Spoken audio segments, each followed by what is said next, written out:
Saya Glenny Softan yang menemani Anda di Kompas Pagi. Saudara, Israel kembali melakukan serangan ke markas besar Hizbullah di Beirut pada hari Jumat. Sedikitnya 25 orang tewas dalam serangan ini. 4 bangunan di lingkungan Haret Heir di Dayeh hancur menjadi puing-puing. Serangan ini menjadi serangan terbesar selama operasi militer berlangsung.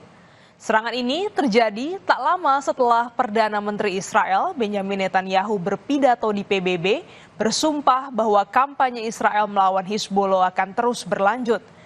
Jumlah korban tewas di Lebanon minggu ini menjadi lebih dari 720 orang, termasuk puluhan perempuan dan anak-anak.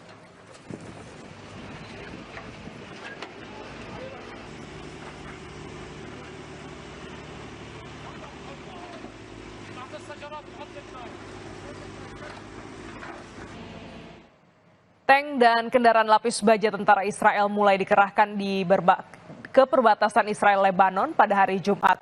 Puluhan ribu pasukan. Serangan Israel ke Lebanon Selatan membuat ribuan warga sipil harus mengungsi dari rumah mereka.